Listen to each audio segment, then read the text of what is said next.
Hello दोस्तों, मैं आवेश आपके अपने YouTube channel Kautilya education target academy में आपका स्वागत है। आज हम देखेंगे एमपी कांस्टेबल प्रवेश परीक्षा 2017 का पेपर सॉल्यूशन। 2017 के पेपर सॉल्यूशन के अंतर्गत रीजनिंग के तथा जीके के जो क्वेश्चन पूछे गए थे वो क्वेश्चन किस प्रकार से पूछे गए थे और आगामी जो परीक्षा होने वाली है मध्य प्रदेश पुलिस की, उस पुलिस के एग्ज़ाम में किस प्रकार से प्रश्न पूछे जा सकते हैं। जिनकी क्वेश्चन नंबर फर्स्ट है कि कुछ मित्र एक व्रत में बैठे हुए हैं। तो यहाँ पर एक व्रत दिया है हमें और इस व्रत में कितने मित्र हैं, तो 1 2 3 4 5 6 मित्र बैठे हुए हैं। अब 6 मित्र में कौन है, तो एक तो है यहाँ पर विनय है, एक सुधीर है, एक जयंत है, एक राहुल है, एक मोहन है और एक है जतिन है। हमसे क्या पूछा है, प्रश्न में पूछा है कि जतिन के सामने कौन बैठा है। अब जतिन के सामने कौन बैठा है, तो जब हमें किसी भी प्रकार की कोई इन्फॉर्मेशन ये नहीं दी गई है कि इनका मुंह किधर है, तो अगर हमें इन्फॉर्मेशन नहीं दी जाती है कि इनका मुंह किधर है तो हमें ये मान लेना है कि सभी के जो मुंह है वो केंद्र की तरफ है। तो जब अगर हम इनके मुंह केंद्र की ओर मानते हैं तो प्रश्नानुसार पूछा है हमें कि जतिन के सामने कौन बैठा है, तो जतिन ये वाला व्यक्ति है। और जतिन के सामने कौन बैठा होगा यहाँ पर, तो जतिन के सामने ये वाला व्यक्ति बैठा है। और कौन है ये व्यक्ति, तो ये व्यक्ति है हमारा यहाँ से जयंत है। तो क्वेश्चन नंबर फर्स्ट का जो राइट आंसर है वो आ जाएगा हमारा ऑप्शन नंबर बी करेक्ट हो जाएगा। अब देखते हैं हम क्वेश्चन नंबर 2 को। निम्नलिखित में से भारत का राष्ट्रीय जल जीव कौन सा है? गंगा नदी डॉल्फिन, गूंज केटफिश, मगर घड़ियाल या गोल्डन महासीर। तो इसमें से राइट आंसर हो जाएगा हमारा ऑप्शन नंबर ए, गंगा नदी की डॉल्फिन। गंगा नदी के अंदर डॉल्फिन जो मछली पाई जाती है वह मछली भारत का राष्ट्रीय जल जीव है। थोड़ी सी इन्फॉर्मेशन इसके बारे में हम ले लेते हैं। गंगा नदी में पाई जाने वाली डॉल्फिन भारत की राष्ट्रीय जल जीव है। भारत सरकार ने 2009 तक किसी भी जलचर को राष्ट्रीय जल जीव घोषित नहीं किया था। 2009 को प्रधानमंत्री मनमोहन सिंह की अध्यक्षता में हुई गंगा नदी घाटी प्राधिकरण की एक बैठक में बिहार के मुख्यमंत्री नीतीश कुमार के सुझाव पर विलुप्त हो रही गंगा डॉल्फिन को राष्ट्रीय जल जीव घोषित करने का फैसला किया गया। और उसी दिन से गंगा नदी की में जो पाई जाने वाली जो डॉल्फिन है इसको राष्ट्रीय जल जीव घोषित किया गया है। और ये डॉल्फिन जो मछली होती है यह मीठे पानी में पाई जाती है। अब देखते हैं हम क्वेश्चन नंबर 3 को। तो क्वेश्चन नंबर 3 है कि निम्न में से किस निकाय ने 2015 में योजना आयोग का स्थान लिया है? तो नियम आयोग ने, नागरिक आयोग ने, नीति आयोग ने या इनमें से कोई ने। तो क्वेश्चन नंबर 3 का जो राइट आंसर हो जाएगा वो हो जाएगा हमारा ऑप्शन नंबर सी। थोड़ी सी इन्फॉर्मेशन ले लेते हैं इसके बारे में। भारत का योजना आयोग भारत सरकार की एक संस्था थी जिसका प्रमुख कार्य पंचवर्षीय योजनाएं बनाना था। प्रधानमंत्री नरेंद्र मोदी ने 2014 में अपने पहले स्वतंत्रता दिवस के भाषण में यह कहा कि इनका इरादा योजना कमीशन को भंग करना है। 2014 में इस संस्था का नाम बदलकर नीति आयोग किया गया। भारत में योजना आयोग के संबंध में कोई संवैधानिक प्रावधान नहीं है। 15 मार्च 1950 को केंद्रीय मंत्रिमंडल के द्वारा पारित प्रस्ताव के द्वारा योजना की स्थापना अर्थात योजना आयोग की स्थापना की गई थी। और योजना आयोग का अध्यक्ष पदेन प्रधानमंत्री होता है। एक पदेन होता है, जो भी प्रधानमंत्री के पद पर बैठा होता है वो योजना आयोग का अध्यक्ष होता है। 13 अगस्त 2014 को योजना आयोग खत्म कर दिया गया और इसकी जगह पर नीति आयोग का गठन हुआ। और नीति आयोग भारत सरकार की एक थिंक टैंक है। योजना आयोग का हेडक्वार्टर योजना भवन के नाम से भी जाना जाता था और यह नई दिल्ली में स्थित है। अब देखते हैं हम क्वेश्चन नंबर 4। तो निम्न में से किस दिन को भारत में राष्ट्रीय बालिका दिवस के रूप में मनाया जाता है? 8 मार्च, 21 जनवरी या फिर 24 जनवरी या 10 मार्च को।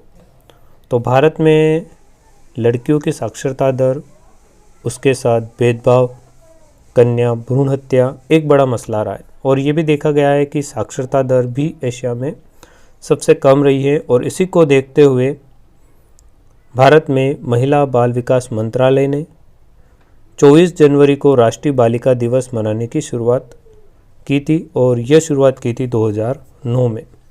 और 2009 के बाद आज भारत में राष्ट्रीय बालिका दिवस के रूप में 24 जनवरी को मनाया जाता है। तो क्वेश्चन नंबर 4 का जो राइट आंसर हो जाएगा वो हो जाएगा option number C. Question number 5 है कि किस विधेयक बिल को मात्र लोकसभा में प्रस्तुत किया जा सकता है। देखो ये लोकसभा जो हमें सेंटेंस दिया है यहाँ पर, ये एक लोकसभा है, एक सेम होती है राज्यसभा, ठीक है।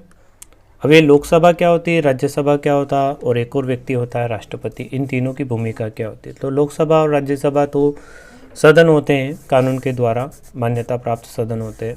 तो लोकसभा जो है ये आम लोग जो होते हैं उन लोगों के द्वारा चुनकर व्यक्तियों को भेजा जाता है, जिस सदन में भेजा जाता है, और उस सदन में जो बैठने वाले व्यक्ति होते हैं उन व्यक्तियों को लोकसभा सदस्य कहते हैं। और वो लोकसभा के सदस्य मिलकर एक सदन का निर्माण करते हैं जिसे हम लोकसभा कहते हैं।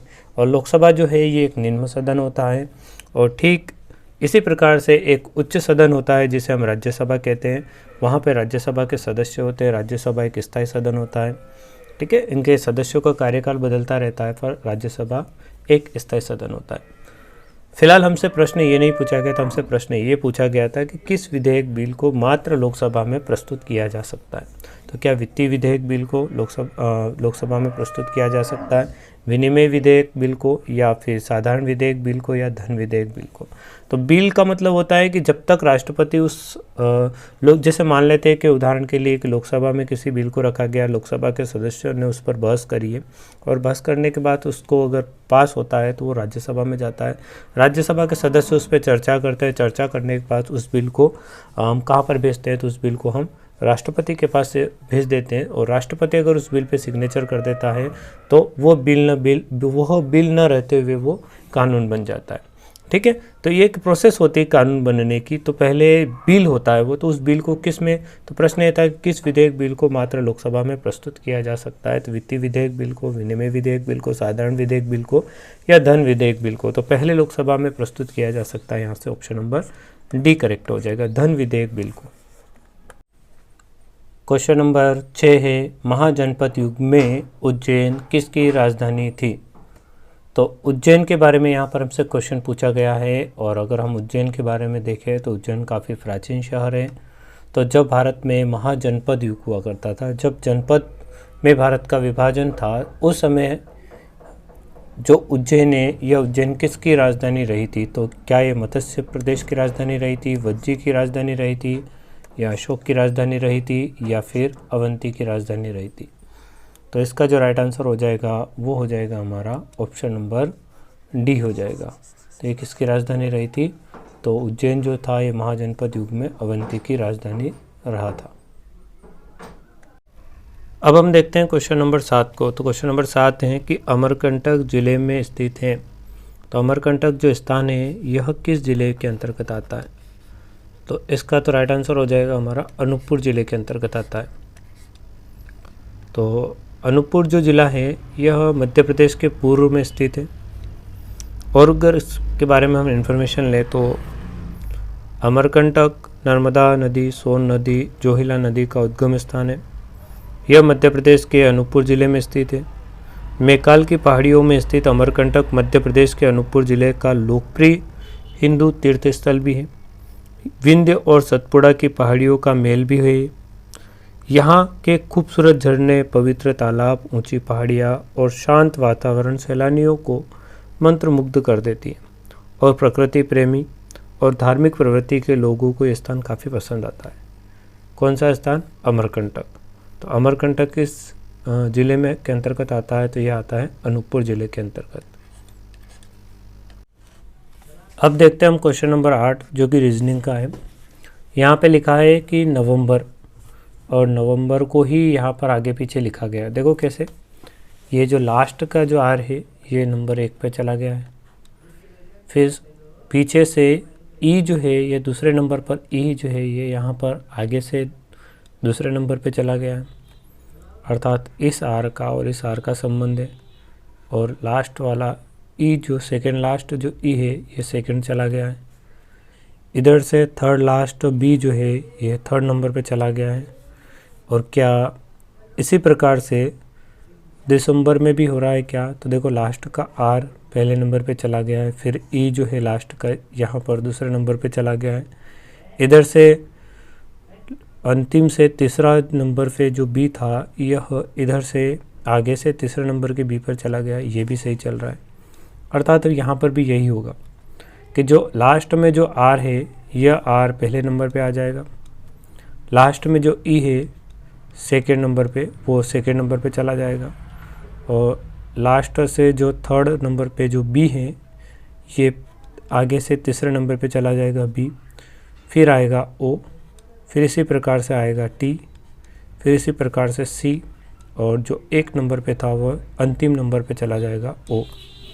तो यहाँ से हमारा राइट आंसर हो जाएगा REBOTCO। तो क्वेश्चन नंबर 8 का जो राइट आंसर है वो हो जाएगा हमारा REBOTCO। अगर ये हमें किसी ऑप्शन में मिलता है तो ये हमारा करेक्ट आंसर होगा। क्वेश्चन नंबर 9 देखते हैं। आबादी के हिसाब से भारत का सबसे बड़ा राज्य कौन सा है? तो उत्तर प्रदेश, आंध्र प्रदेश, महाराष्ट्र या मध्य प्रदेश? तो इसका जो करेक्ट आंसर हो जाएगा वो हो जाएगा उत्तर प्रदेश। मध्य प्रदेश तो थोड़ा नीचे चला जाता है। अगर हम देखा जाए तो भारत में पहली बार जनगणना आयोग की जो आयोजन किया गया तो 1872 में ब्रिटिश शासन के दौरान की गई थी। 1947 में भारत की आज़ादी के बाद प्रत्येक 10 वर्ष के बाद जनगणना आयोग की आयोजन किया जाता है। और स्वतंत्र भारत में पहली बार जनगणना आयोग का जो आयोजन था वो 1951 में किया गया था। और यह एक संघीय सरकार के द्वारा आयोजित सबसे बड़ी प्रशासनिक कार्यों में से एक, मतलब जो शासन के कार्य होते हैं उनमें से एक कार्य है। और अगर आगे भी देखा जाए तो भारत की कुल आबादी जो है वो है 1.2 अरब थी। और ये जानकारी हमें 2011 की जनगणना के आधार पर मिली है, जिसे हम हमारी भाषा में 125 करोड़ कहते हैं, लगभग 120 करोड़ या 125 करोड़। और इस आबादी में से उत्तर प्रदेश नंबर 1 पर आता है, जिसकी जनसंख्या है 19,91,12,341, जो कि लगभग 17%, या हम कह सकते हैं कि फिक्स डेटा देखा जाए तो 16.50% के समथिंग है।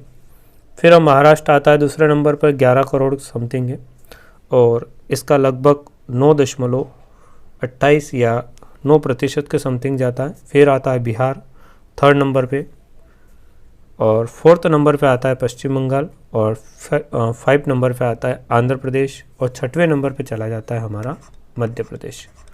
तो जनसंख्या के हिसाब से 6ठे नंबर पे मध्य प्रदेश है, लगभग 6% जनसंख्या यहाँ पर भारत की कुल जनसंख्या का 6% जनसंख्या यहाँ पर निवास करती है मध्य प्रदेश में।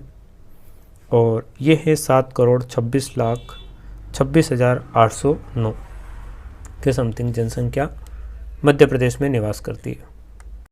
अब हम देखते हैं क्वेश्चन नंबर 10 को। तो दुनिया में सबसे बड़ा मुक्त साहित्यिक महोत्सव भारत में सालाना मतलब होता है वर्ष में, आयोजित किया जाता है। तो देखो साहित्य का मतलब होता है लिटरेचर, महोत्सव का मतलब होता है फेस्टिवल, ठीक है। तो बड़ा मतलब होता है बिग, है ना, बिग मतलब होता है बड़ा। तो दुनिया में सबसे बड़ा मुक्त साहित्यिक महोत्सव भारत में सालाना आयोजित किया जाता है। इसे क्या कहते हैं? तो इसे कहते हैं हम जयपुर साहित्य महोत्सव। इसके बारे में थोड़ी सी इन्फॉर्मेशन ले लेते हैं कि जयपुर लिटरेचर फेस्टिवल अर्थात साहित्यिक महोत्सव